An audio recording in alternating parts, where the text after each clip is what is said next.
Metro విస్తరణ triple-are project అంశంలో BJP రాష్ట్ర అధ్యక్షుడు రామచంద్రరావు డైవర్షన్ పాలిటిక్స్ చేస్తున్నారని ప్రభుత్వ ఆది శ్రీనివాస్ ఆరోపించారు. ప్రాజెక్టుల కోసం కేంద్రాన్ని ప్రశ్నించకుండా రాష్ట్ర ప్రభుత్వంపై విమర్శలకు దిగుతున్నారని ఆక్షేపించారు. ప్రాజెక్టుల కోసం కేంద్రానికి సీఎం రేవంత్ రెడ్డి లేఖలు రాస్తుంటే రామచంద్రరావు మాత్రం రాహుల్ గాంధీ అపాయింట్మెంట్ అంశాన్ని రాజకీయ డైవర్షన్ కోసం తెరపైకి తెచ్చారని ఆది శ్రీనివాస్ తెలిపారు.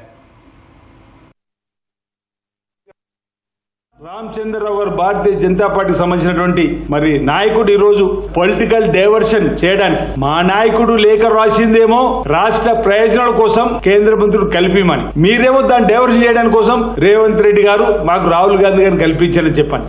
ఈ విధానం సరైనది కాదు. మహానగరానికి సంబంధించినటువంటి ఏ అనుమతులైనా ఇప్పించడం విఫలమైతే ప్రజలు ఈ రోజు మీ వెంటబడతారు. మహానగర ప్రజలు విజ్ఞులు. ఈరోజు రాబో రోజుల్లో మీరు ఒక ఆలోచనను ఏదైతే ప్రభుత్వానికి సంబంధించి తెలంగాణ రైతాంగానికి ఈరోజు విశ్వ నగరానికి మహానగరానికి అడ్డుకుంటున్న భారతీయ జనతా పార్టీకి తప్పనిసరిగా ప్రజలు తగిన రీతిలో బుద్ధి చెప్తారన్నమాట సందర్భంగా నేను చెప్తూ ఈ రోజు ప్రజల కోసం గొంతెత్తండి.